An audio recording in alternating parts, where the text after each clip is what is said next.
a discutir la noche de hoy, debemos recordar que, bueno, el 4 de noviembre pasado se llevaron a cabo las elecciones presidenciales en los Estados Unidos de América, pero estas elecciones toman un tinte histórico y sui generis por el contexto actual en el que se desenvuelven.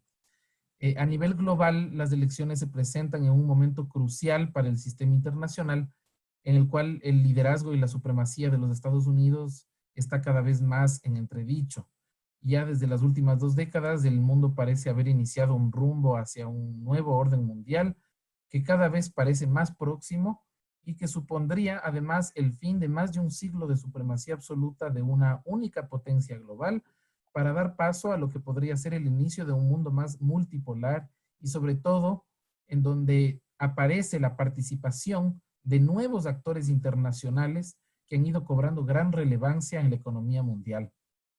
En los últimos 4 años, la administración de Donald Trump ya no ha podido esconder lo que para el mundo viene siendo una realidad evidente desde hace tiempos, que es el ascenso de China, que por primera vez está poniendo en jaque y en peligro real a Estados Unidos como el único hegemón mundial.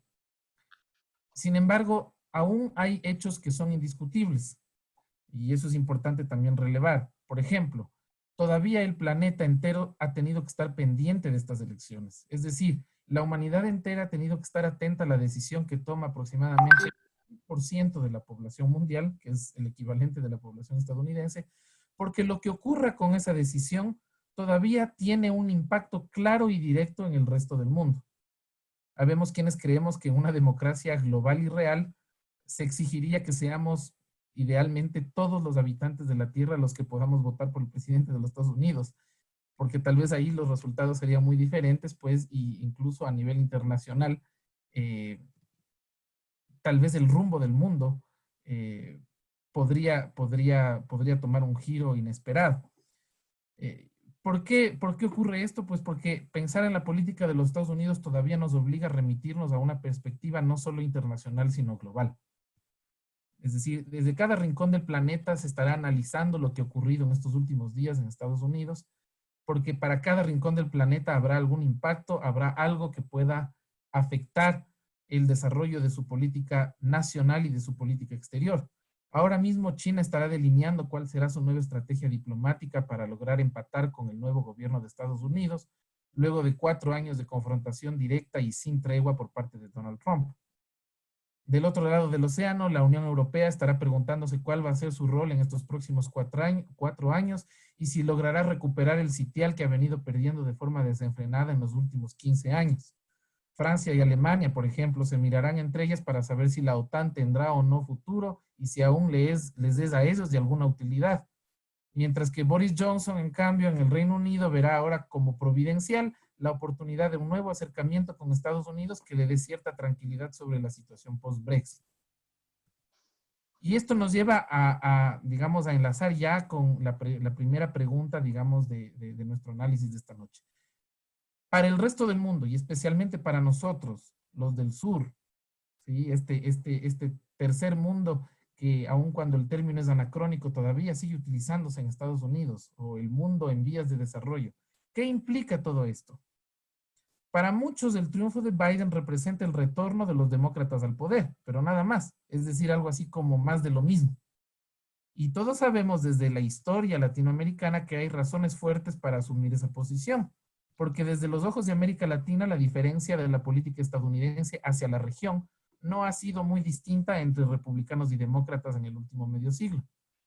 Lo que más ha marcado y la tónica ha sido ese fuerte intervencionismo que en algunos casos ha sido más intenso y con más retórica, como en el caso de Trump, y otros más bien con estrategias de poder blando, el soft power utilizado mucho en Estados Unidos, como en los gobiernos como el de Barack Obama y algunos otros gobiernos demócratas, pero siempre ha estado presente. La gran diferencia ahora es que el capital chino en la región ha cobrado tanta o más importancia que el capital estadounidense. Y de hecho, en países como Chile o Bolivia, Estados Unidos hace bastante tiempo dejó de ser ya el principal socio comercial. China se ha adelantado como el nuevo socio estratégico y financista de las economías latinoamericanas en los últimos 15 años, incluso luego de este último retorno de los organismos multilaterales en los últimos 3 o 4 años. En esas condiciones será importante conocer entonces cuál es el rol que jugará la región para el nuevo gobierno de los Estados Unidos. Sin embargo, y con esto termino, en el segundo bloque también sería interesante analizar qué es lo que pasa al interno de los Estados Unidos, porque es en esta dimensión, a la interna, donde encontramos más las particularidades que han marcado esta elección presidencial. Se ha considerado estas elecciones como tal vez las más polarizadas de los últimos tiempos de los Estados Unidos y con un ingrediente que aparece como fundamental, la puesta en duda de la solidez institucional y del funcionamiento de la democracia en el país que históricamente se ha visto a sí mismo y por gran parte del mundo como el referente incuestionable de la democracia moderna. Por primera vez los latinoamericanos nos sentimos identificados con algunas cosas que leímos en la prensa este último tiempo con respecto a esas elecciones. Por ejemplo, aquello de suponer fraudes electorales, poner en duda la transparencia del proceso electoral, negarse a reconocer los resultados y una serie de elementos que parecían ser absolutamente ajenos o hasta inexistentes en la realidad estadounidense. Y esto último hay que también tener presente de que no es un simple berrinche de Donald Trump, no es que solo él ha dicho estas cosas que son las que han puesto en duda, sino que esto realmente está sustentado o está respaldado por todos quienes son sus seguidores, quienes han respaldado esa postura, incluida la propia comunidad latina pro-Trump, que no es menor, porque tal vez una de los elementos más importantes a tomar en cuenta en los resultados de estas elecciones es precisamente el peso que tuvo el voto republicano en el resultado total. Contrario a lo que decían las encuestas, que daban inicialmente a Biden como ganador con un margen relativamente holgado, ¿no? Entonces, creo que todos estos elementos hacen que estas elecciones hayan sido muy particulares, que tengan elementos que merecen un análisis más profundo, y es en ese contexto en el que todo el pueblo estadounidense se volcó a las urnas y todavía están hablando mucho de lo que ha significado. Hay algunos elementos adicionales interesantes que sería tal vez importante, o ojalá también nuestros invitados lo puedan diseminar un poco más, lo que significa, por ejemplo, la llegada a la Casa Blanca de la primera vicepresidenta mujer en la historia de Estados Unidos. Ella resaltó en su discurso la importancia justamente del momento histórico que está viviendo esta nueva generación femenina en Estados Unidos y lo que podría significar a futuro. Y ella también reconoció estos últimos elementos que he abordado sobre esto de dar por sentado la democracia en Estados Unidos. Ella dijo, la democracia en Estados Unidos no está garantizada, siempre estará sujeta a nuestra lucha por ella, y eso creo que fue un recordatorio importante al pueblo estadounidense. Con este preámbulo, pues quiero dar la bienvenida a nuestros invitados y darle la palabra al doctor Gonzalo Paz para escuchar un poco desde su intervención cómo lee él lo que ha sido estas elecciones en Estados Unidos y principalmente cómo se mira América Latina en ese contexto. Bienvenido, doctor Paz, y buenas noches. Muy buenas noches a todos y muchas gracias por la amable invitación a reunirme con ustedes e intercambiar estas ideas sobre estos eventos tan significativos. ¿Me están escuchando bien, verdad? Ya hace muchos años que vivo en Washington, primero para hacer mi PhD en George Washington University, después como profesor, investigador en varias universidades aquí, actualmente en la Universidad de Georgetown. Así que ha sido una experiencia interesante de ser un observador extranjero, pero privilegiado, de ver cuál ha sido la cronología de las elecciones en estos años. Todas las elecciones son históricas, un minuto después de que acontecen, esas son históricas, pero claramente a los que estamos vivos en este momento de esta elección nos parece particularmente importante. Podemos hablar, por supuesto, horas ya con todas las cosas que han sucedido estos días. Voy a mencionar solo algunos puntos y seguramente algunos otros puntos serán cubiertos por mi colega a quien tengo el gusto de conocer y compartir esta conferencia, y seguramente otros saldrán en las preguntas. Creo que en los últimos años nos hemos enfocado mucho en la diferencia entre las encuestas y los votos, tema importantísimo y también importantísimo en esta elección, entre los votos y los votos en el colegio electoral, este sistema bifronte de Estados Unidos, que hace que haya a veces sorpresas, esporádicamente pocas, pero hay sorpresas, y recientemente ha habido varias. Y el tercer tema, yo creo que se incorpora en estas elecciones de un modo contundente, es el tema del voto por correo. Quiero también señalar algo importante. Uno de los instrumentos rudimentarios que tenemos en la ciencia política para analizar las actuales o las próximas elecciones en Estados Unidos es siempre compararlas con las anteriores elecciones, ¿verdad? Esa herramienta rudimentaria en esta elección ha sido particularmente inútil, porque esta ha sido una elección como ninguna otra, ¿verdad? Con una pandemia, la más grave de los últimos 100 años, que ha trastocado todo. Tenemos hoy, desde el día de hoy, más de 10 millones de personas contagiadas y 200, casi arañando los 240.000 muertos, cuando todavía no ha empezado el invierno. Para que ustedes se den una idea de la magnitud de lo que ha acontecido, de lo que significan 240.000 muertos en 7 u 8 meses de pandemia, vale la pena recordar que en 20 años de guerra de Vietnam, de involucramiento en Vietnam, Estados Unidos tuvo 53.000 víctimas propias. Estamos ante un evento de una envergadura enorme, enorme. Y a su vez, la pandemia ha tenido un impacto masivo en la economía. En algún punto de estos meses se habían perdido 40 millones de puestos de trabajo, se recuperaron algunos en el último trimestre, pero evidentemente este ha sido la elección en los tiempos de cólera, como diría Gabriel García Márquez, ¿verdad? Un impacto enorme. Y además la pandemia se ha politizado, y el modo de abordar la pandemia, de pensar la pandemia, también se ha politizado. Y esto ha profundizado aún más esta polarización, ¿verdad?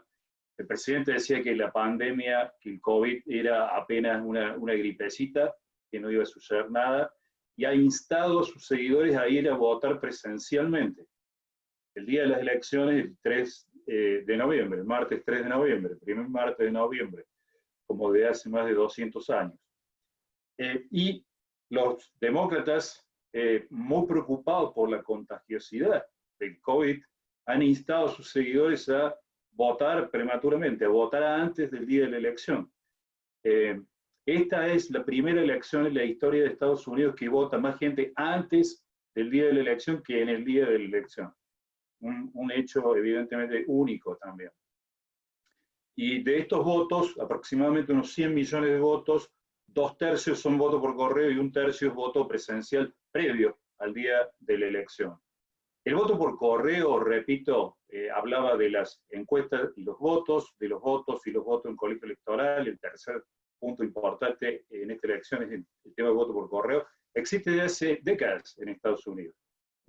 Se creó para aquellos soldados que estaban fuera de sus ciudades y pudieran ejercer el derecho al voto. Se usó también para aquellos ciudadanos norteamericanos que estuvieran fuera de Estados Unidos. Se llama el voto por ausencia en realidad, ¿no? En ausencia. Así que este mecanismo probado, testeado en muchas elecciones, sin embargo, se ha encontrado ante un tsunami de votos, ante un tsunami de votos.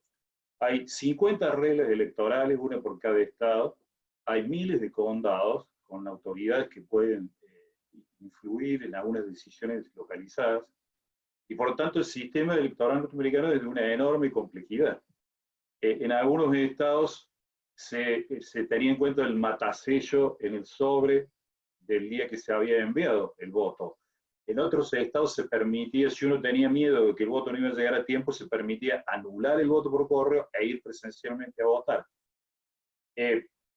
Esas personas, obviamente, ilegalmente iban a votar 2 veces hasta que el sistema anulara uno de los votos. En el estado de Pensilvania, por ejemplo, se aceptaban los votos hasta el día viernes. En el estado de Nevada, si no me equivoco, se aceptan los votos hasta mañana. Es decir, tenemos una pluralidad de situaciones. Era sabido ya que distintos medios de ejercer el derecho al voto iba a producir siguiente efecto. Que el primer día se iban a contar los votos presenciales y que por lo tanto el presidente iba a tener inicialmente un caudal de votos muy importante y que en las horas y días subsiguientes iba a entrar el voto por correo paulatinamente y por lo tanto el candidato demócrata se iba a recuperar y quizás se iba a sobrepasar al voto del presidente Trump. Esto lo sabemos de antemano, pero para muchos votantes e incluso muchos observadores en distintos lugares del mundo, ver que primero iba ganando un candidato sustancialmente y después se iba erosionando esa ventaja y pasaba a ganar otro candidato, despertaba muchas sospechas.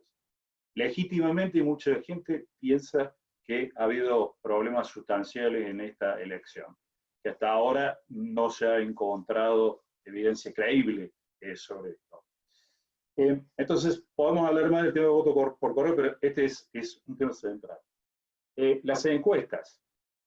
¿Qué ha pasado con las encuestas? Una vez más, las encuestas han tenido un margen de error muy importante. Las encuestas pronosticaban un tsunami azul, un tsunami demócrata, y esto no ha sucedido. Lo que ha sucedido es lo que sucede históricamente en las elecciones de Estados Unidos, que los márgenes son relativamente estrechos entre los candidatos.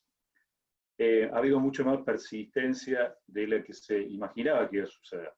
El candidato Biden, sin embargo, ha sido el candidato que más votos ha obtenido en la historia de Estados Unidos y ha obtenido más de 4 millones de votos comparado con el presidente. Esto parece ser ya un hecho definitivo, que aunque prosperen los reclamos judiciales, va a ser muy difícil que esta masiva cantidad de votos a favor de Joe Biden y Kamala Harris pueda ser descontada. Por lo tanto, la legitimidad del proceso y del monto de votos que ha obtenido el candidato Biden está fuera de discusión. El presidente, sin embargo, ha desatado una guerrilla de Twitter y una guerrilla de casos judiciales intentando de que haya un cambio en votos que están señalados aparentemente. Esto es posible, pero tampoco va a ser sencillo. Un observador republicano decía hace unos días, el viernes, enfáticamente, que iban a buscar todo tipo de señales de fraude sistemático. Los seguidores del presidente escuchaban la palabra fraude, pero la palabra importante era sistemático. Que encontrar de que en algún lugar faltó una firma o hubo algún tipo de irregularidad menor, seguramente va a suceder. No hay ninguna elección perfecta en ningún lugar del mundo que yo conozca. También el presidente del Comité Judicial del Senado dijo que él iba a hacer que se investigara toda denuncia creíble.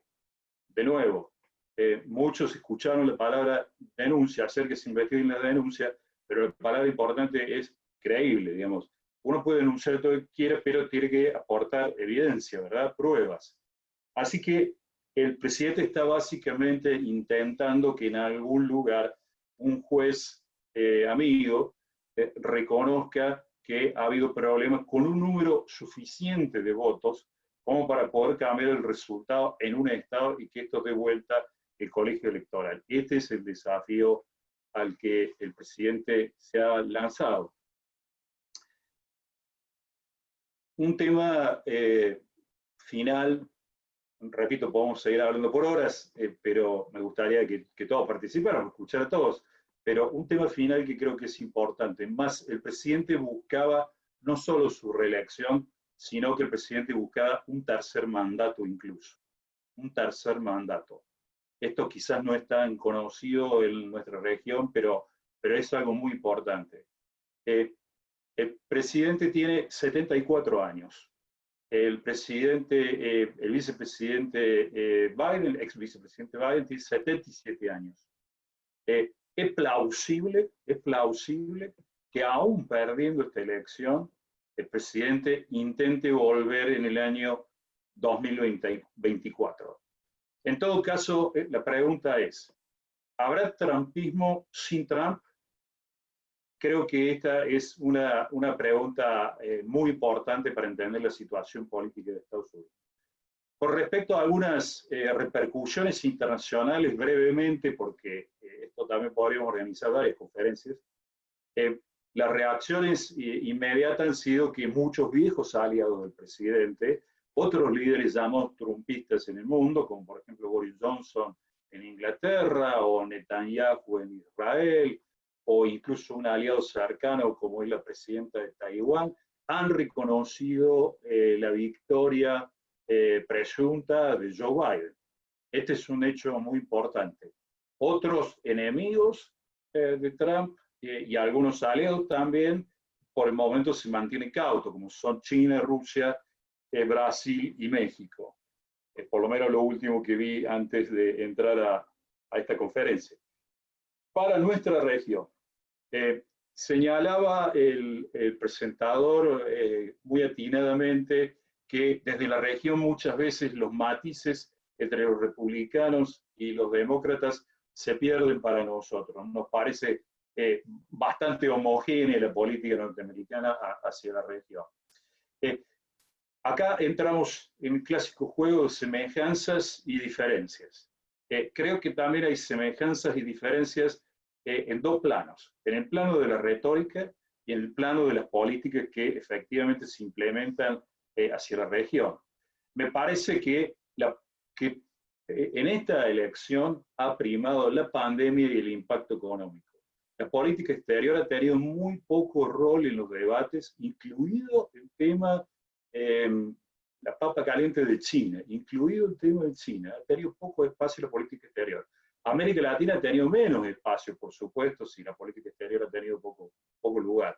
Me parece que las pocas menciones que ha habido han estado muy concentradas en el Caribe y las zonas que lo rodean, ¿verdad?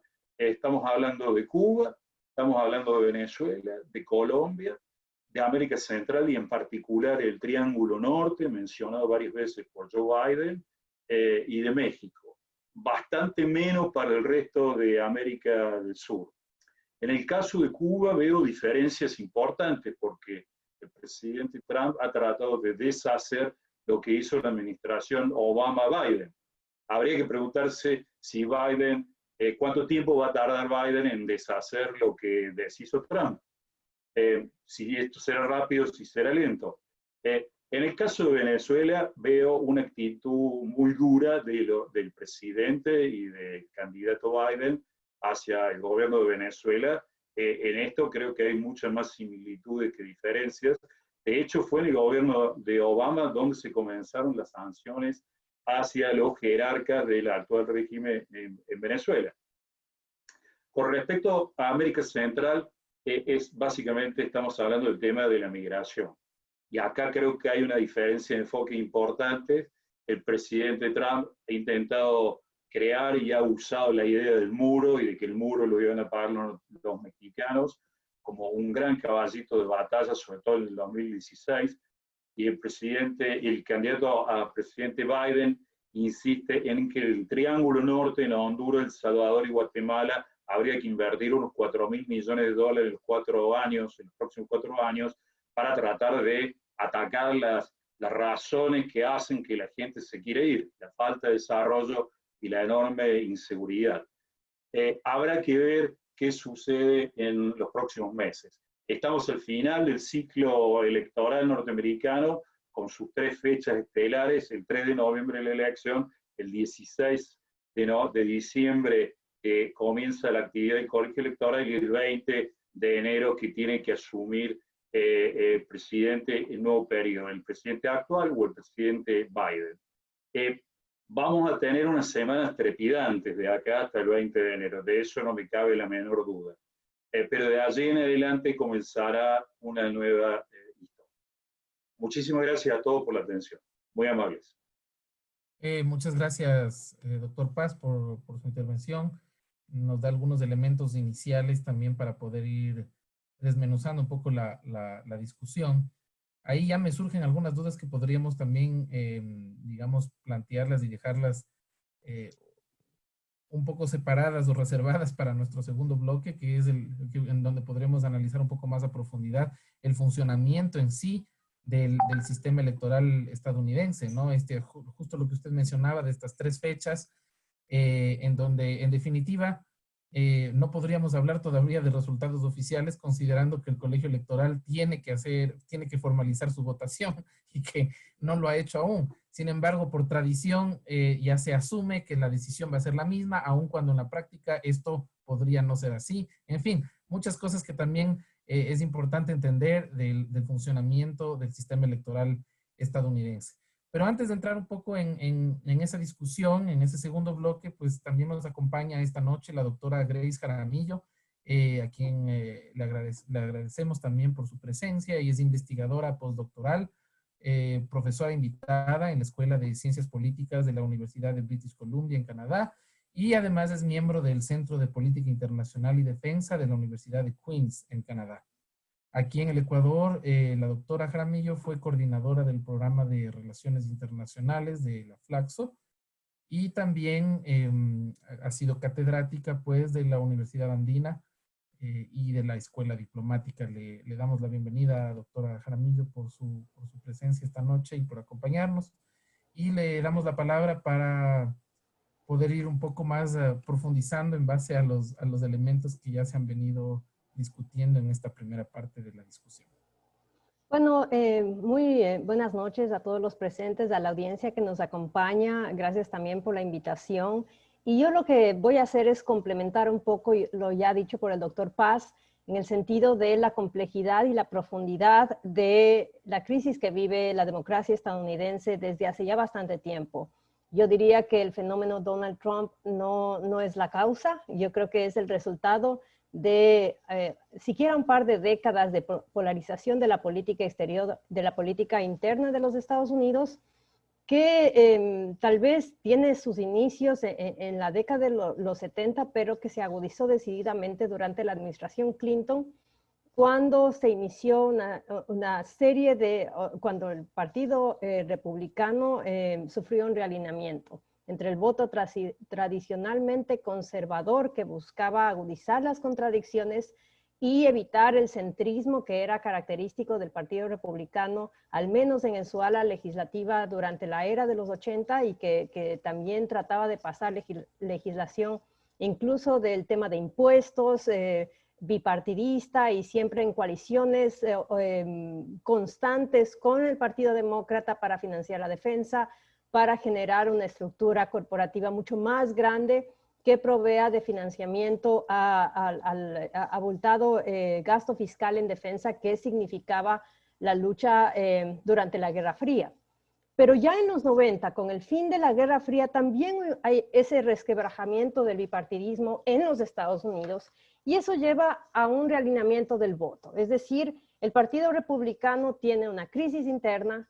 El Partido Demócrata tradicionalmente siempre era el partido de las clases trabajadoras, de los pequeños empresarios, y ellos no tuvieron tal resquebrajamiento de estar tratando de responder a los intereses de ellos, más a los intereses de largo plazo de los Estados Unidos, pero el Partido Republicano sí.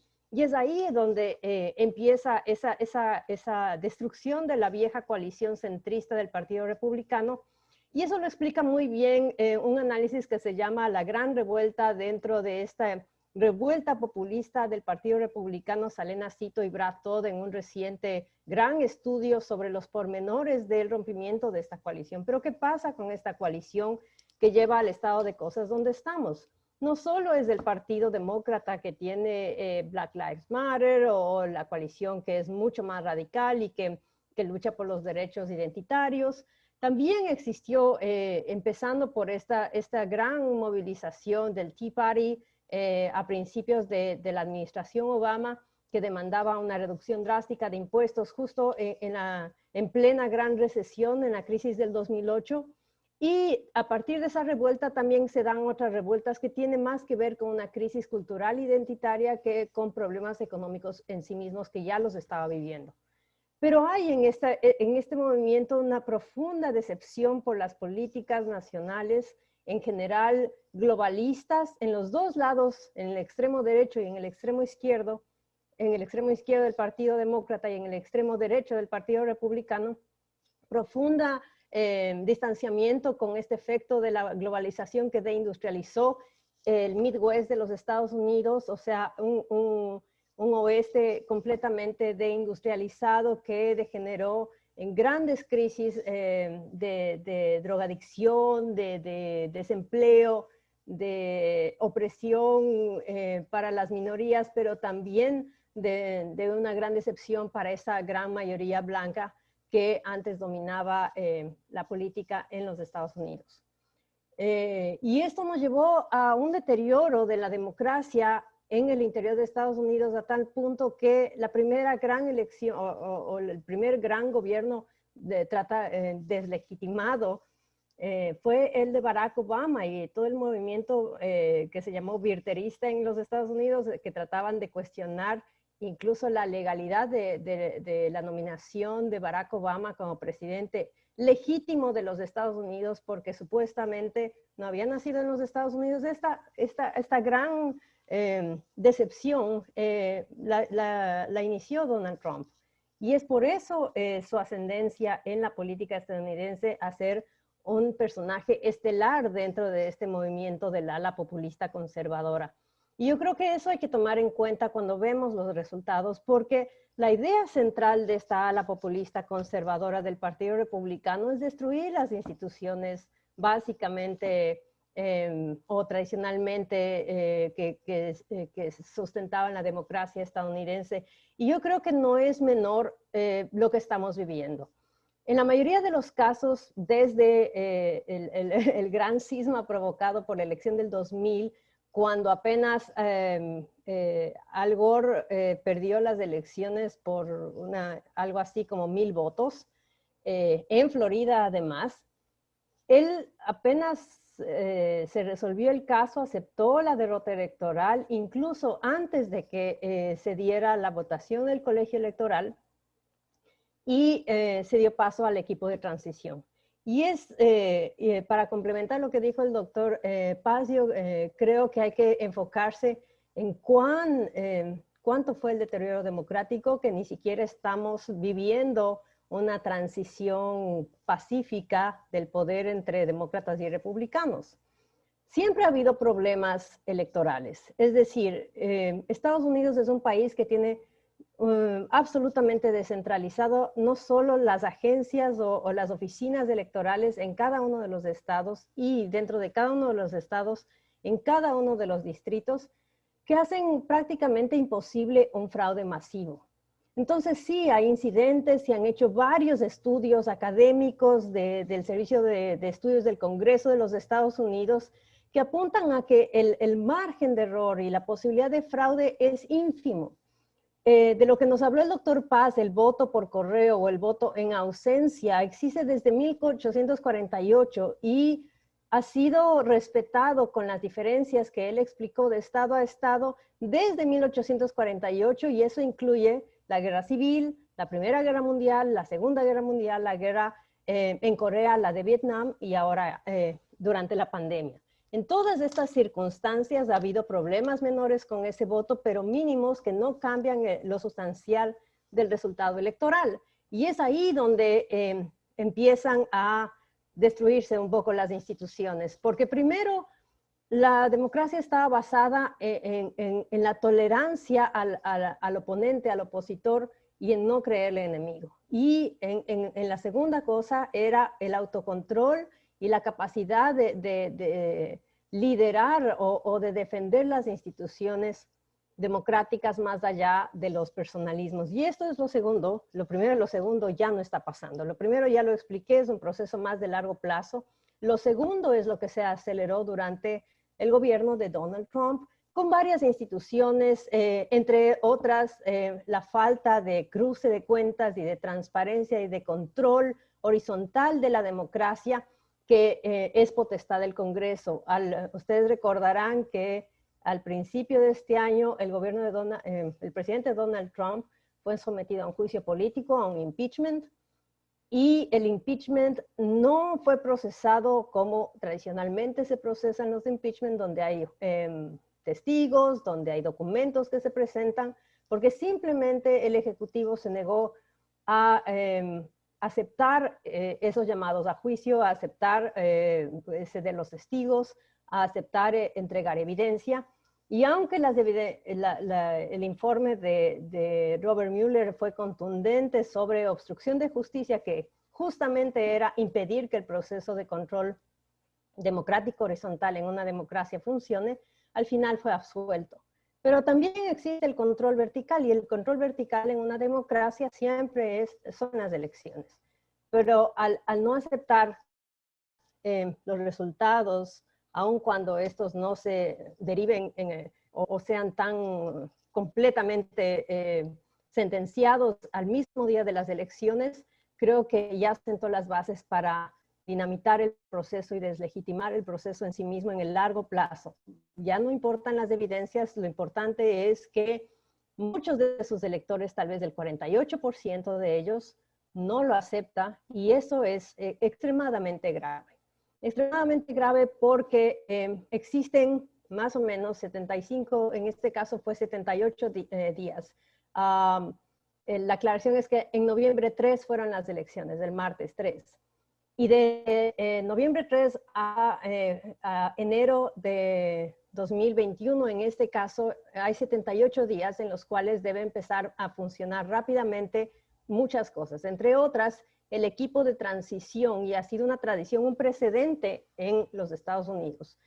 Ese equipo de transición es de suma importancia porque, siendo el estado más poderoso del planeta, estando a cargo la mayor o la más grande fuerza armada del planeta, con todos los sistemas operativos de seguridad y defensa, etcétera, necesitan que esa transición no solo sea pacífica, sino además sea ordenada. Y en el sistema estadounidense, para puestos clave de esta transición, necesitan nombrarse alrededor de 4,000 nuevos funcionarios. 1,200 de esos funcionarios deben recibir control de seguridad de la inteligencia, y además deben ser amonestados y examinados por el Congreso. Nada de esto va a poder pasar mientras siga el litigio. Y el litigio solo va a poder terminar el 16 de diciembre, cuando el colegio electoral se reúna y sentencie los votos. Yo creo que muchos analistas han dicho, bueno, en determinado momento Donald Trump va a aceptar los resultados de la elección y va a ceder. Yo no creo que ya eso es posible.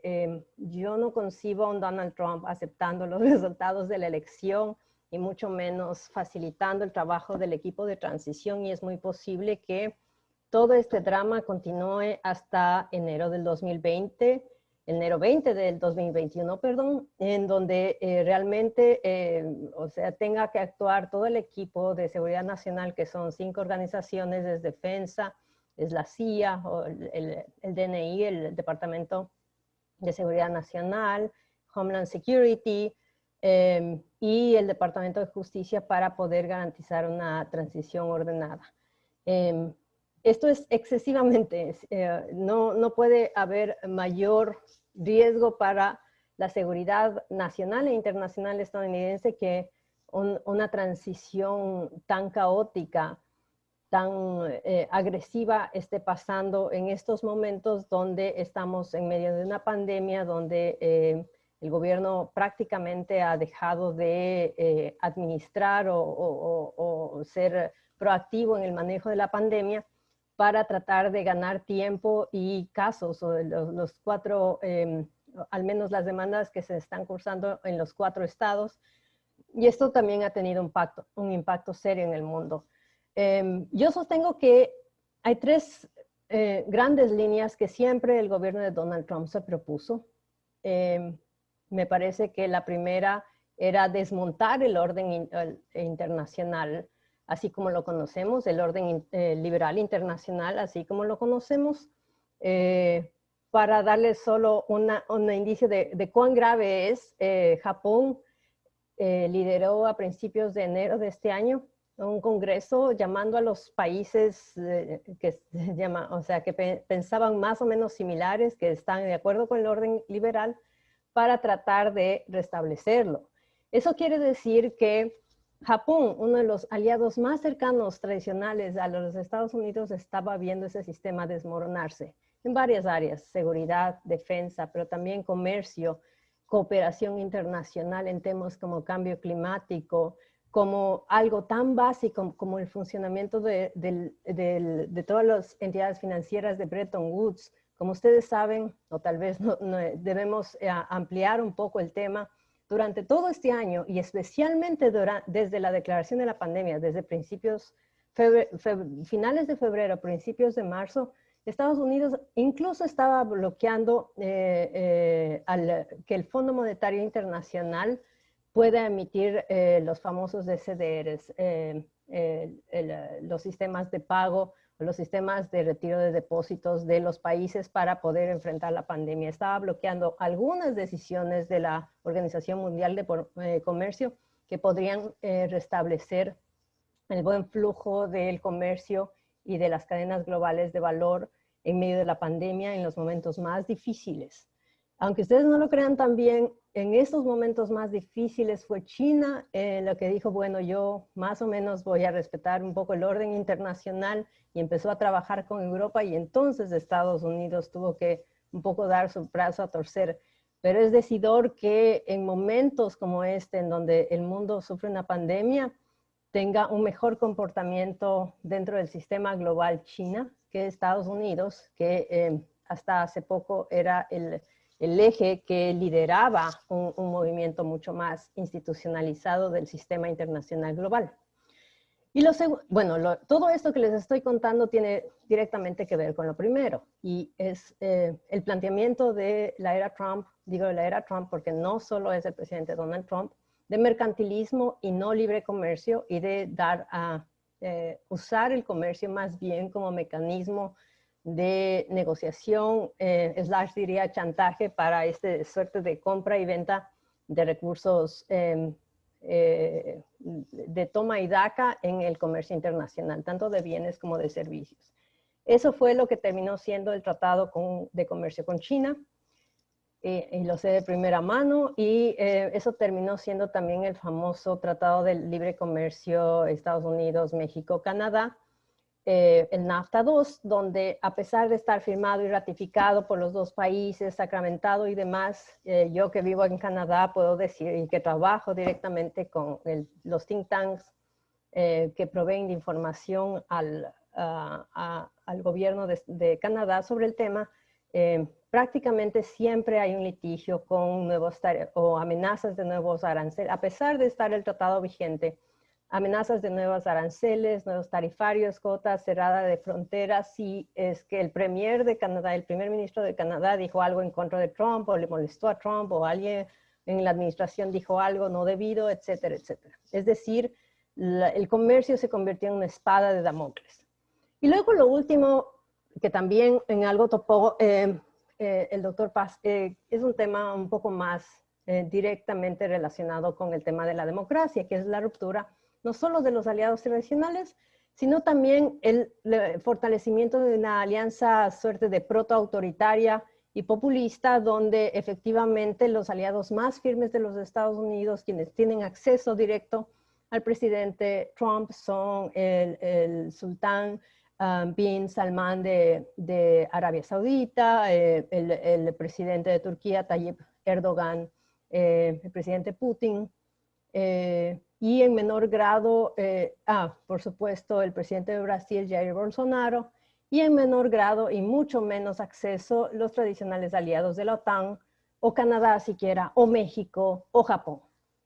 Entonces, ese es el escenario tal y como están las cosas en los Estados Unidos, donde yo diría que los tres ejes principales que hay que tener en cuenta desde un punto de vista de Ecuador, de América Latina, es uno, el deterioro radical de la democracia en los Estados Unidos en los últimos 4 años, esta transición difícil que va a afectar las políticas públicas, el control de la pandemia e incluso el restablecimiento de las relaciones tradicionales de los Estados Unidos, de renacer otra vez con el mundo, rehacer las paces con el mundo. Y lo tercero también, ¿qué va a pasar después de enero 20? Y cómo se van a juntar las relaciones de los otros países con Estados Unidos, cómo va a haber una suerte de relanzamiento de las relaciones de Estados Unidos con el resto del mundo, que al menos desde el punto de vista del multilateralismo fueron seriamente afectadas y fueron seriamente minimizadas. Tal vez en el segundo momento, en la segunda intervención, yo tengo algunos cuadros sobre lo que pasa y por qué América Latina dejó de tener relevancia en el escenario global y efectivamente dentro de la política exterior estadounidense, no solo durante la era Trump, sino desde la era Obama. Y yo creo que tiene que ver directamente con la economía política global. Y en los cuadros que van a ver les puedo demostrar cómo ha decaído el crecimiento de exportaciones, de peso en la economía global de América Latina y por qué eso ha tenido impacto decididamente en la poca relevancia que ahora tiene América Latina en la política exterior estadounidense. Gracias. Muchas gracias, doctora Jaramillo, por su intervención. Muchas gracias, Grace.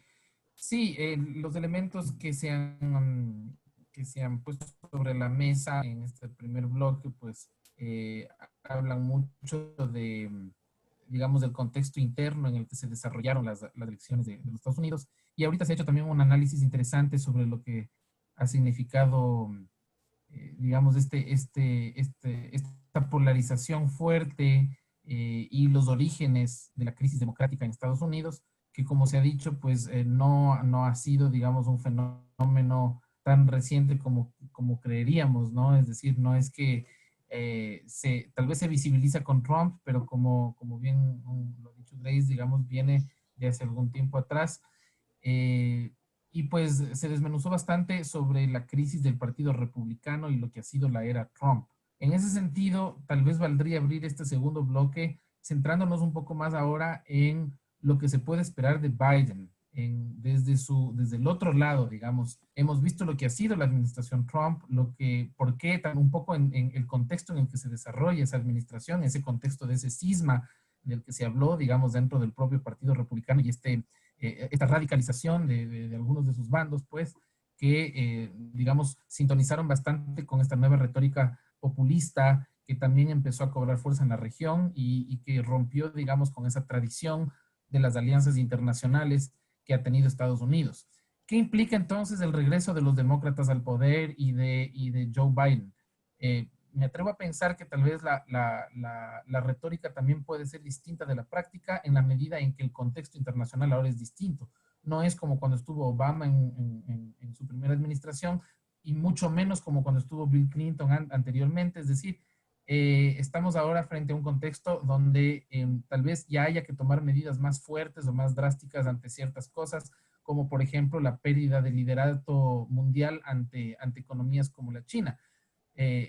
Trump ha sido muy tajante en ese sentido, ha mantenido un discurso muy confrontativo y digamos, de direccionamiento total y directo hacia frenar cualquier posibilidad de China de seguir ganando el liderato mundial y también de los globalistas en general. Ahora con Biden significará esto una nueva conciliación y si es que es así, ¿cómo va a lograr entonces que Estados Unidos mantenga la posición que tiene en la actualidad? Además, tomando en cuenta el contexto nacional que ustedes mismos han puesto sobre la mesa, es decir, un país que va a continuar polarizado, que no es que ahora porque las elecciones han terminado, pues ya todo va a volver a la normalidad, sino que en efecto se espera que todavía va a haber polarización, sobre todo porque los republicanos y Donald Trump no piensan reconocer el triunfo. En ese contexto, ¿cómo se ve entonces ahora la llegada de Joe Biden al poder y lo que significará también pues para la región, Gonzalo? Bueno, sobre lo que ha sido el gobierno de Trump y sobre lo que han sido estos días intensos de votación y de conteo de votos, podemos hablar más que especular sobre lo que quizás venga. Además, los cientistas sociales tenemos un récord bastante malo como pronosticadores del futuro, ¿verdad? Así como decía que normalmente las elecciones anteriores se usa como un instrumento rústico para tratar de entender las próximas, evidentemente en el caso de Biden la primera cosa que nos viene a la cabeza es pensar en su rol y en las políticas que tuvo cuando era parte del equipo Obama-Biden, ¿verdad? Por 2 periodos, comenzó en 2008. Lo primero que hay que señalar aquí es que tiene una cierta dosis de mala suerte Biden, porque en el 2008 arranca con una crisis económica masiva, la crisis de Wall Street, que comenzó en Wall Street, así que es un gobierno que asume en un país económicamente en llamas. Y ahora vuelve a asumir en otras circunstancias diferentes, pero también de gravedad, como es la pandemia y la crisis económica. Creo que la elección fue básicamente sobre esto y me parece que las señales que ha dado hoy, nombrando un equipo provisorio sobre el tema COVID, creo que son señales bastante claras que el eje va a estar acá. La pandemia es terrible en todo el mundo, en Ecuador por supuesto lo saben muy bien, que ha tenido un impacto tan profundo. Yo creo que estamos mejor que cuando esto empezó en marzo. ¿Por qué? Porque hay más de 200 vacunas que se están investigando, hay unas 20 que están ya en la fase final, y además los médicos han aprendido en el camino por el modo duro, con pacientes que se les moría, a tratar mejor la enfermedad en todo el mundo. Y a mí me parece que desde ese punto de vista hay derecho y necesidad a la esperanza. Me parece que las cosas están mejor que hace 8 meses, pero esto va a ser evidentemente el tema que va a monopolizar los primeros meses de una posible administración de Biden. De eso no tengo duda.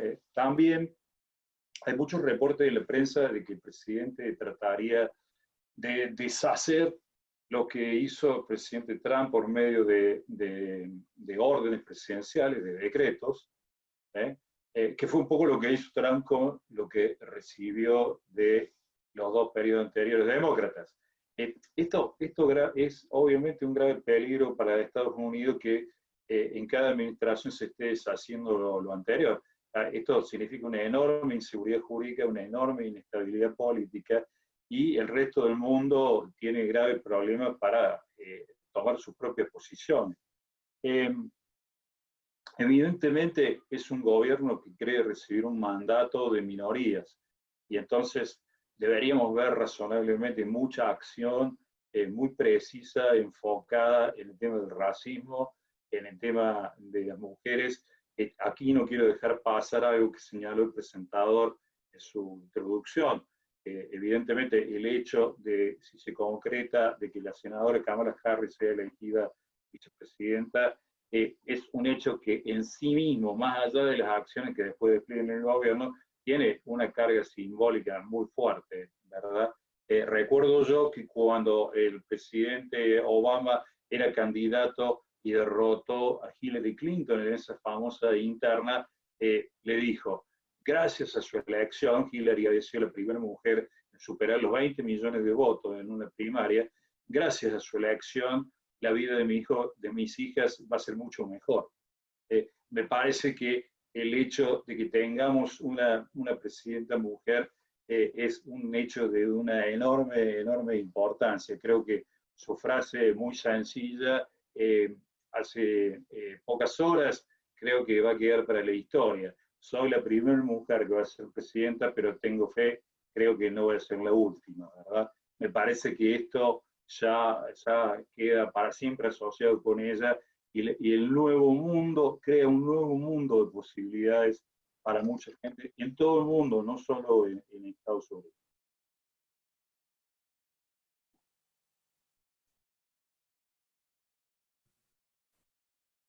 Muchas gracias, Gonzalo. En efecto, se abren algunos, digamos, elementos importantes, sobre todo en este aspecto, digamos, de lo que representa también a nivel simbólico la llegada de Kamala Harris a la vicepresidencia de Estados Unidos, que más o menos es lo que nos recuerda también el triunfo histórico de Obama al ser el primer afroamericano también en llegar al poder, ¿no? Es decir, esa digamos, tanto a la luz, a la imagen. Qué cosas son posibles en el mundo, ¿verdad? De acuerdo. Esa es la pregunta. Sí, Eso es lo sí, que cambia.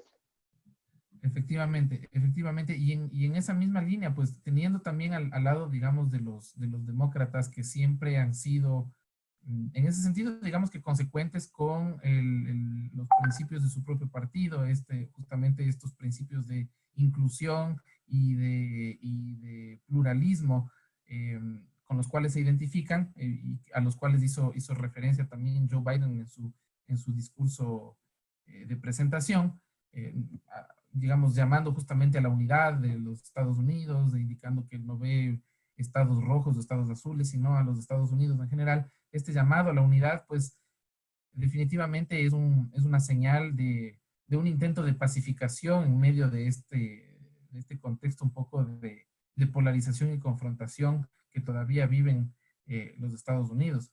Ahora, tenemos ya algunas preguntas. No quisiera todavía dar paso al segmento de preguntas porque todavía está pendiente la segunda exposición de Grace Jaramillo, a quien quisiéramos darle la palabra, pero sí quiero adelantar que las preguntas son bastante variadas y son numerosas, entonces voy a tratar en esta última intervención de ir un poco agrupando en función también de lo que cada uno de nuestros panelistas han expuesto en la noche de hoy, para que el momento de dar paso a las preguntas, pues las direccionemos de la mejor manera posible.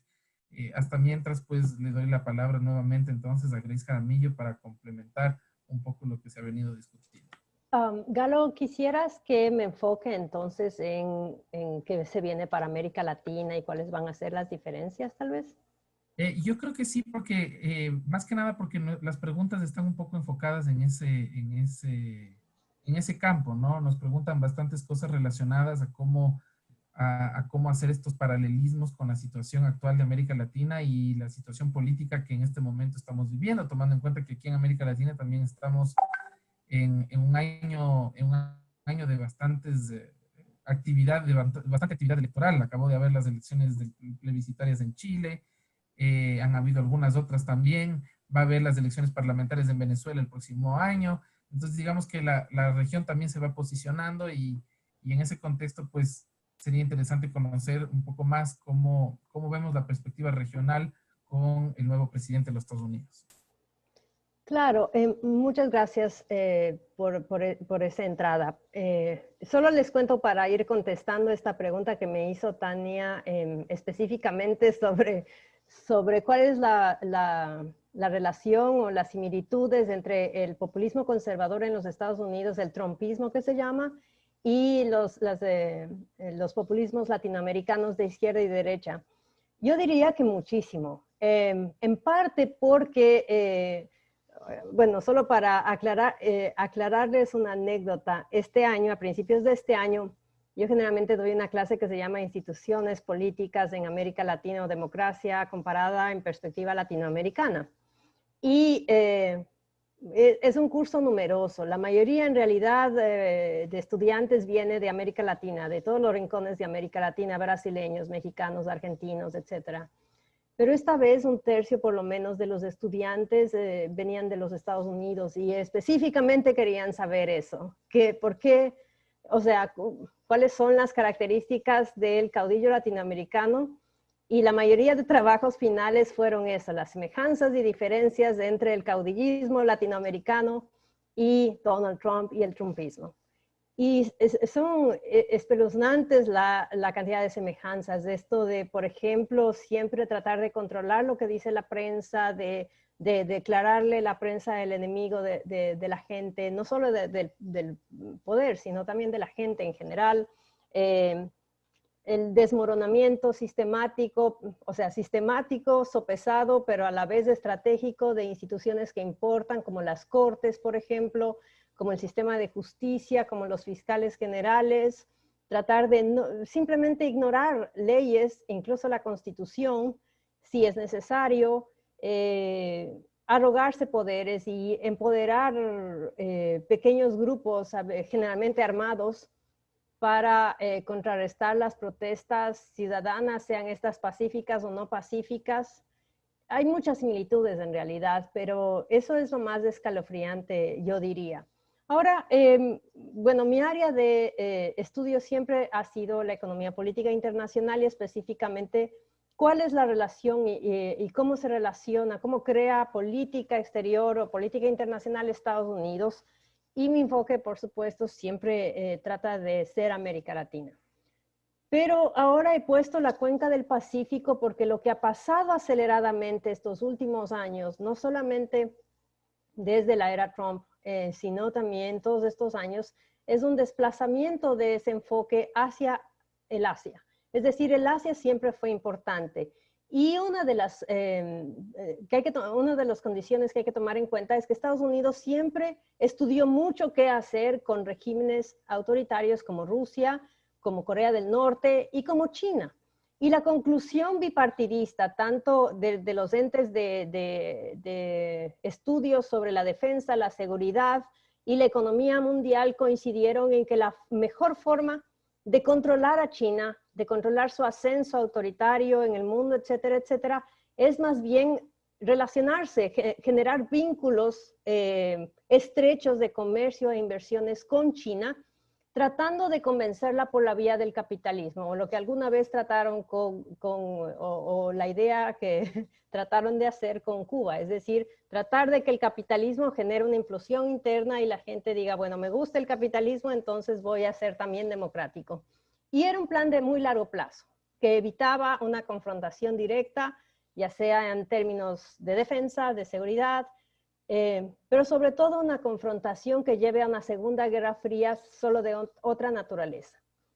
Y eso se rompió con Donald Trump, por supuesto, como ustedes saben, sin ningún resultado, porque la verdad es que al final de todo este año, después de 2 años de guerras arancelarias entre los dos, el déficit sigue imparable y sigue perdiendo Estados Unidos y las exportaciones siguen perdiendo. Pero ¿por qué quería que vean este mapa? Porque uno pensaría que por geografía, por interés, por además necesidad, Estados Unidos reinvertiría, o sea, todo lo que deja de invertir en China reinvertiría en América Latina. Y ni siquiera México se llevó la mayor parte de esas inversiones. Fueron los países que son miembros del Foro Asia-Pacífico, pero más específicamente Taiwán, Malasia y mucho Vietnam. Vietnam, siendo todavía un régimen comunista o si ustedes quieren, todavía autoritario, pero con una fuerte relación comercial con Estados Unidos. Se calcula que más o menos el 50% de todo el desvío de comercio, de inversiones y de manufactura se fue a Vietnam. No se fue a América Latina ni se fue a otros países, sino específicamente a Vietnam. Entonces, ¿qué pasó durante el régimen de Trump y qué va a cambiar? Yo diría, y por eso lo puse ahí, no hay ni palo ni zanahoria, simplemente irrelevancia. Y los 3 temas que marcaron estos 4 años fue la migración. Desafortunadamente, no fue un tema ni siquiera de cooperación para el desarrollo para Donald Trump y su administración. La administración trató a los 3 países del triángulo, es decir, Guatemala, Honduras y El Salvador, además de México, como una extensión de su policía de frontera migratoria y nada más. El único país con excepción es Honduras, que dado que era un toma y daca la relación entre estos países, logró una visita oficial para ver a Donald Trump, le hizo loas a Donald Trump y consiguió $25 millones para estos temas. Segundo tema es que hubo un alejamiento económico y comercial terrible, también mucha alienación entre México y Estados Unidos por el tema del famoso muro entre México y Estados Unidos, presión de por medio, presión para que cedan más en las negociaciones que al final siguen siendo una espada de Damocles porque no se cumplen en su totalidad y a veces ni siquiera parcialmente. Y yo creo que también fue un abandono del tema de cooperación para el desarrollo porque siguió siendo el centro, Medio Oriente, Afganistán, Pakistán y los tradicionales aliados en la lucha contra el terrorismo. ¿Qué va a pasar en un escenario post-Trump?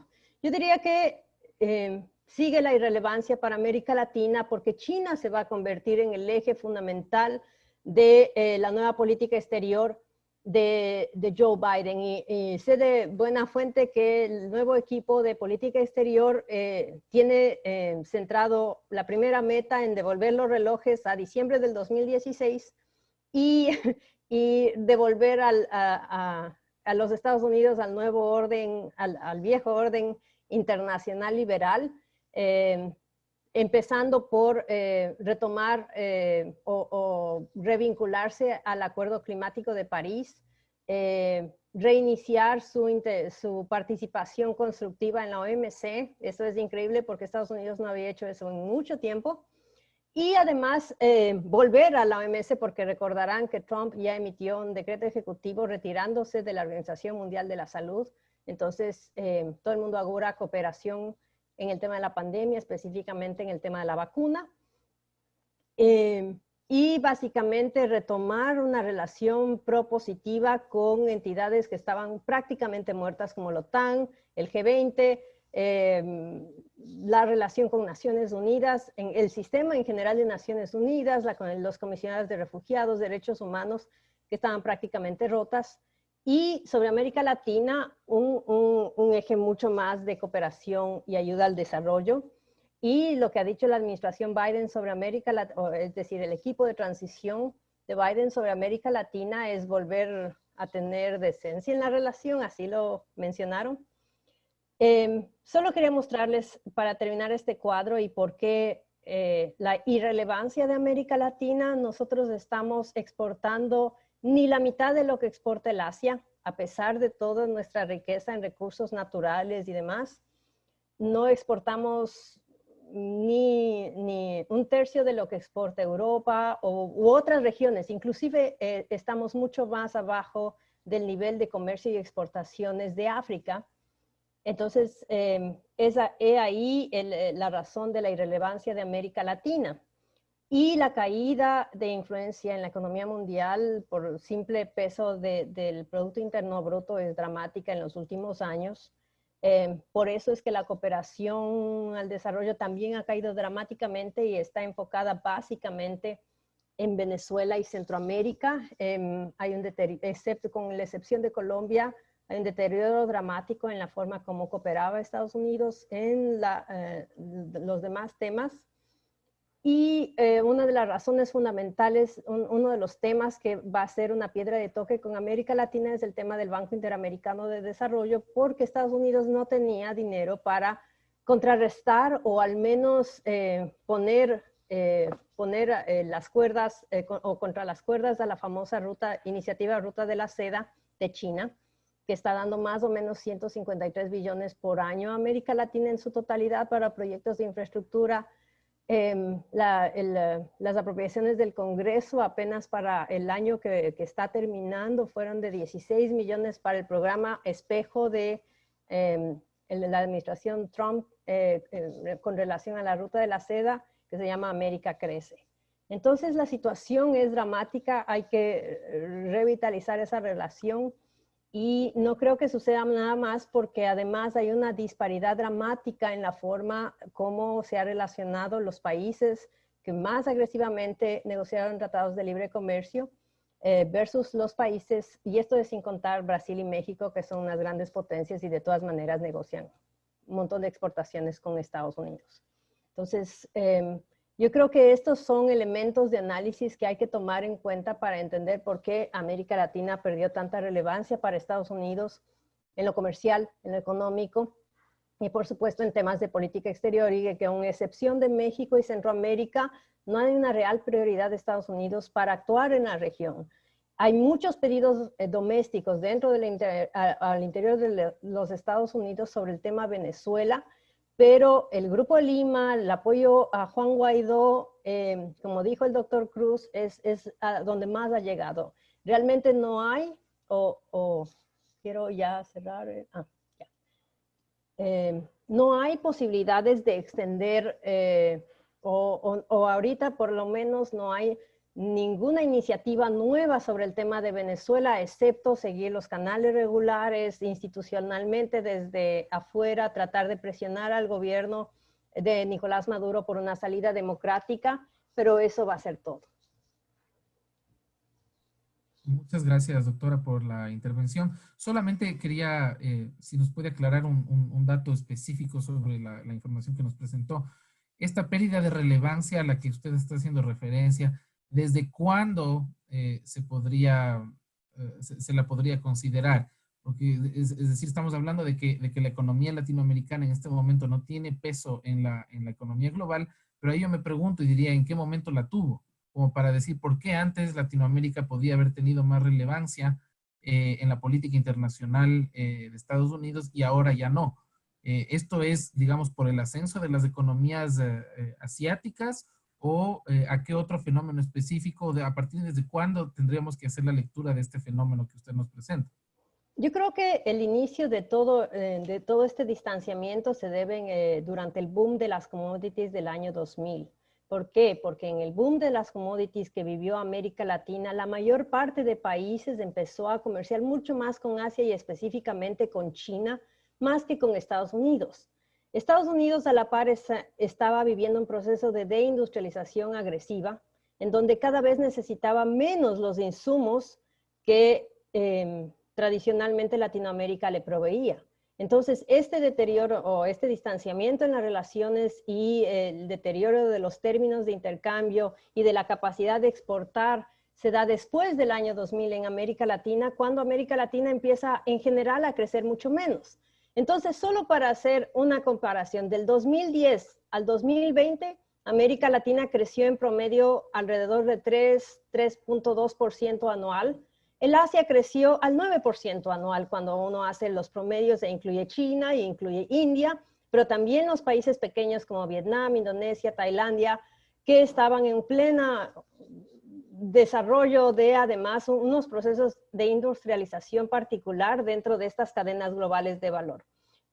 Y eso es lo que hace la diferencia al final para América Latina, porque América Latina está muy poco inserta en las cadenas globales de valor, excepto para las cosas como petróleo, minerales, cobre, oro, etcétera, etcétera. Mientras que el pulmón, bueno, el corazón industrial del mundo se volvió a Asia. Y es ahí donde perdimos realmente relevancia. En estos últimos 10 años, donde América Latina no pudo insertarse con producción industrializada de alguna manera, con alguna procesos de innovación, y la mayor parte de procesos de innovación se fueron al Asia. Es ahí donde perdimos realmente relevancia. De acuerdo, gracias, doctora. Bueno, estamos abriendo ya nuestro espacio, digamos, de preguntas para los panelistas y como les había comentado, tenemos algunas que nos han hecho desde diferentes enfoques. Bueno, algunas de ustedes tienen acceso de manera directa en el chat de nuestra sala de Zoom. Pero también hemos recogido algunas desde otros espacios porque estamos siendo retransmitidos por Facebook y también por Radio El Tiempo y Ecuador Today, y desde ahí hemos recogido algunas preguntas adicionales para el doctor Paz, que sabemos que tiene algunos datos específicos sobre las elecciones. Sería interesante conocer, por ejemplo, este dato que nos dio al inicio de que Biden se convierte, digamos, en el presidente que más votos ha obtenido en la historia de Estados Unidos. Tal vez desmenuzar un poquito más de eso, entender mejor. Supongo que esto se refiere también a que esta vez Estados Unidos tiene tal vez el mayor electorado, el electorado más populoso también de toda la historia, ¿no? Ahí tal vez nos gustaría comprender un poco mejor cuál ha sido la tendencia de los votos en general en las elecciones, en elecciones pasadas, tomando en cuenta algunas particularidades, por ejemplo, el hecho de que esta vez Trump se convierte en uno de los pocos presidentes de los últimos tiempos que no ha sido reelegido. De hecho, si la memoria no me falla, antes de él, me parece que ya solamente estaba Jimmy Carter, que ya data de algún tiempo atrás, o sea, bastante tiempo atrás. sería interesante conocer un poco qué fue lo que mermó, digamos, o lo que, a qué se le podría atribuir esa pérdida de la reelección. Y también entender, por ejemplo, un poco más cómo al interior, cómo se ha distribuido el voto del electorado. Ahí encontramos algunos datos interesantes que estuvimos analizando previamente.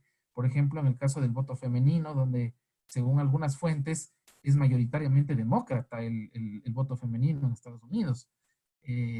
También encontramos que en el funcionamiento del sistema de votación norteamericano hay algunas particularidades interesantes y que algunas han sido muy cuestionadas con este sistema de los colegios electorales, sobre todo en lo que se refiere a la distribución del número de votos electorales por estado.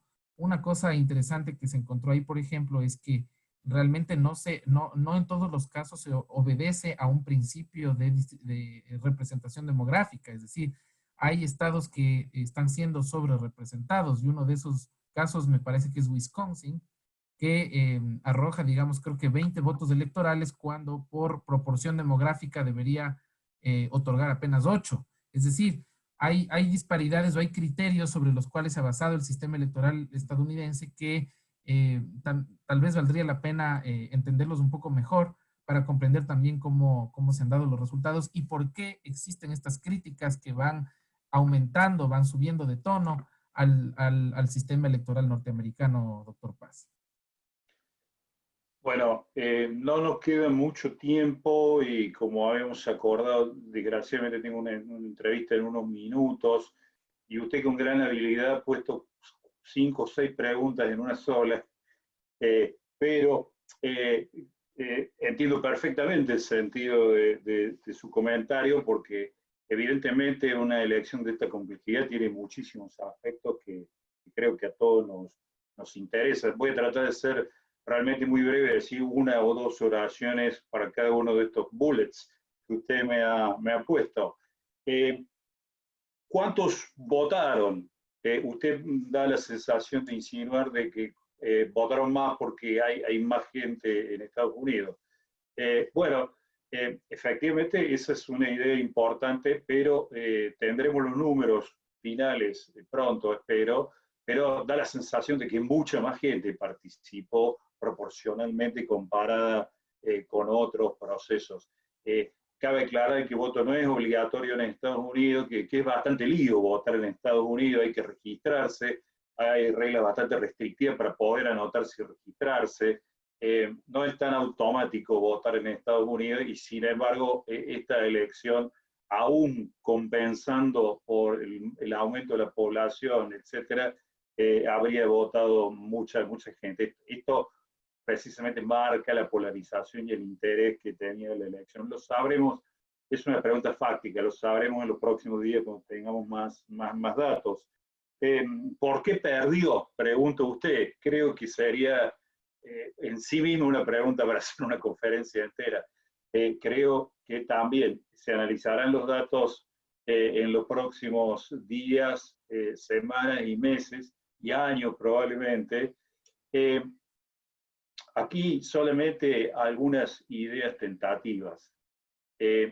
Hubo un porcentaje de ciudadanos que tenían una visión anti-élite en el 2016, pero no necesariamente antisistema, y que se asustó un poco, me parece yo, como decía la doctora Jaramillo, de los ataques de Trump a los pilares del sistema, ¿no?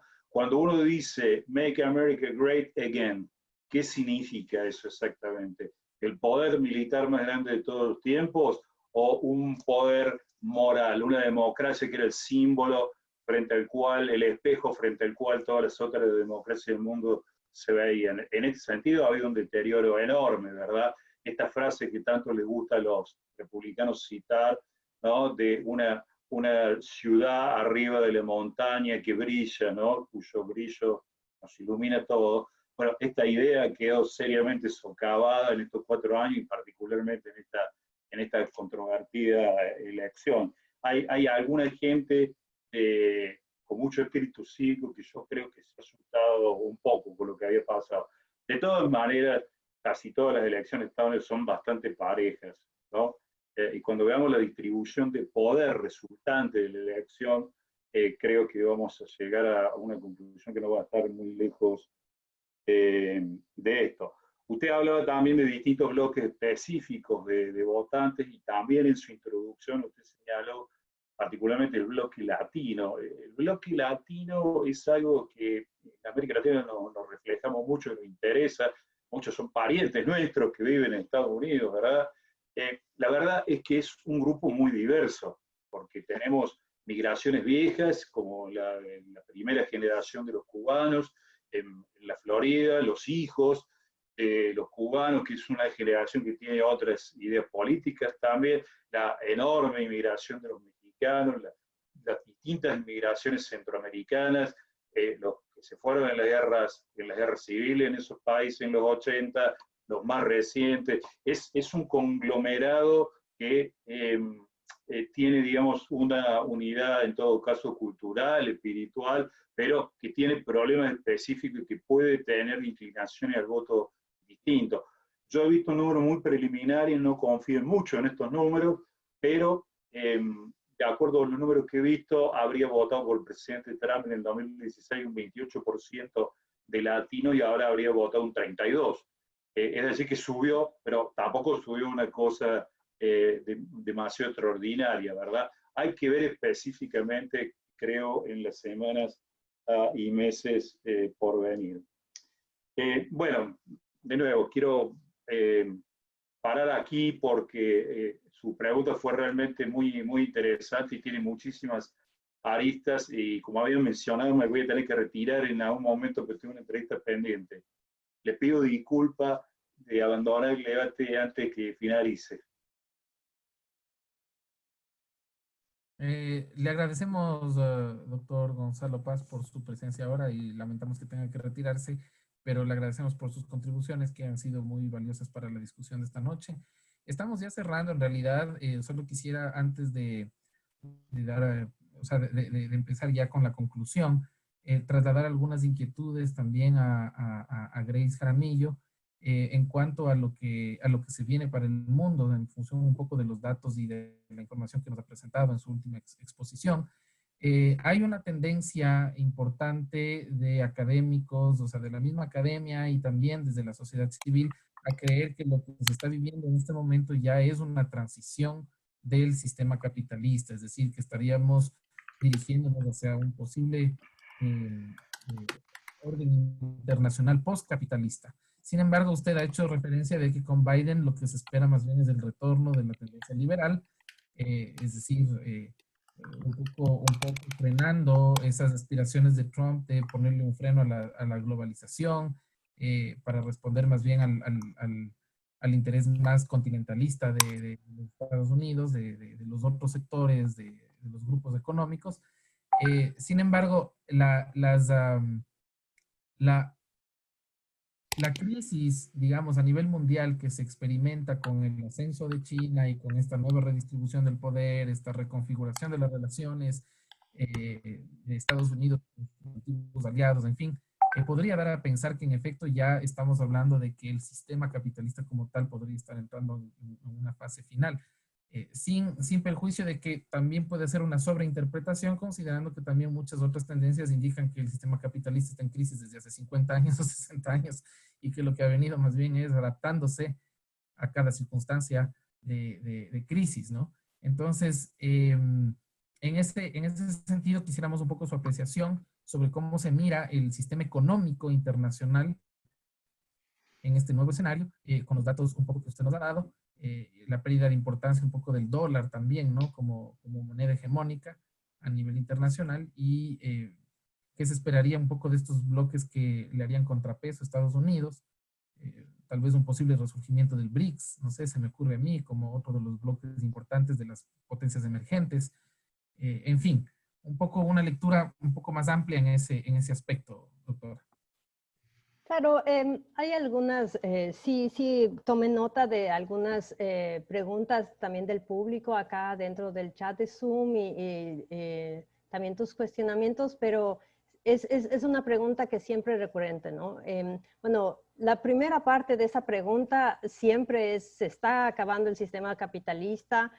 Y todos los estudios serios al menos que estudian el sistema capitalista y que señalan las crisis del sistema, bueno, sería muy bueno saber cuándo termina esa crisis del sistema capitalista. Lo que sí creo que es cierto es alguien que apuntó diciendo que es como el fin del sueño americano, esta idea de que uno llega, se hace rico en Estados Unidos y que es un sitio de oportunidades para todo, es parte de la destrucción de ese sueño, lo que estamos viendo con este ascenso del populismo en Estados Unidos, de ese sentimiento que es compartido por un ala de quienes apoyan al Partido Demócrata, tanto como le apoyan a Bernie Sanders o a Alejandra Ocasio-Cortez o también a Elizabeth Warren, es precisamente ese desencanto, ese fin del sueño americano, que es cierto para muchas familias de cualquier etnia, origen y nacionalidad.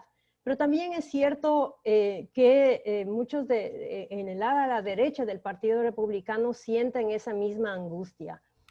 Pero lo que sí es cierto es que eso se llama inequidad social y una polarización dada por la inequidad social existente cada vez más grande en los Estados Unidos, en parte por políticas que no favorecen impuestos progresistas en Estados Unidos, sino que favorecen al 1% de los más ricos. Y yo creo que esa es la verdadera crisis y la crisis del sueño americano. Sobre el sistema capitalista, los mismos Estados Unidos me parece que son un ejemplo de cómo el sistema capitalista está bueno y campeante. Tanto es así que en Estados Unidos todo se vuelve un negocio y un negocio exitoso. Ser trumpista es un buen negocio. No ser trumpista o anti-Trump es también un buen negocio. Se han hecho miles de dólares en esta campaña en diversos grupos, ya sea por estar a favor o en contra de Trump. Se han hecho miles de negocios y es un negocio también el televangelismo. Las famosas teorías de la conspiración de QAnon son un gran negocio. Todo es un gran negocio en Estados Unidos. Cualquier idea loca es un gran negocio. Ustedes pueden ver documentales donde si uno crea una idea de que los aceites esenciales son un buen negocio, bueno, son un negocio billonario, que también es cosas que a nosotros nos parecería increíblemente ilógico, es un buen negocio. Y está reproduciendo el sistema capitalista y el sueño norteamericano para algunos son una absoluta crisis o tal vez, no sé, una especie de broma, pero está funcionando tanto que todo esto, lo que estamos hablando, la crisis, las conspiraciones, el ejercicio político, las operaciones electorales, todo han generado un negocio tras un negocio tras un negocio. Y yo creo que hay una presión muy grande y esa puede ser una salida, una presión para generar otro tipo de capitalismo. No creo que sea la salida de un sistema para entrar a otro, precisamente por el desencanto que hay con el socialismo. Y parte de la ganancia o de por qué tiene tantos votos Trump es que pudo convencer a muchos latinoamericanos en la Florida, a mucha gente en diversos estados que Biden significaba igual Nicolás Maduro o Chávez o Cuba. Es decir, es justo lo contrario. Entonces, y nada más alejada de la realidad, por eso es que puse énfasis en el orden liberal internacional, no porque yo lo crea, sino porque es así como lo pone Joe Biden en sus programas de gobierno. ¿Por qué? Porque él quiere establecer un liberalismo internacional en donde hay prevalencia de las instituciones. Eso es lo que dice querer, es decir, una vuelta al statu quo. Y yo creo que esa es una de las condiciones que hay que entender, que el capitalismo está boyante, que si tenemos suerte y si el mundo tiene suerte, lo más cercano que hay que aspirar es a que sea un capitalismo mucho más humano, que además sea consciente con el medio ambiente, que no genere crecimiento por crecimiento, que no genere desigualdades dramáticas, pero es una lucha que va a ser muy larga, muy difícil y que tiene visos de poder hacerse, pero no sin antes grandes costos como la pandemia, como los desastres que está causando el cambio climático en todo el mundo e inclusive en Estados Unidos, en las dos costas. Eso va a ser lo más dramático. Y América Latina, el tema, por ejemplo, con cómo está comerciando América Latina, y eso es el cambio dramático fundamental. Después del 2010, la mayoría de países de América Latina cuyo comercio más del 50% iba a Estados Unidos, en su mayoría, la mayoría ahora está comerciando más con China. Hay países donde su primera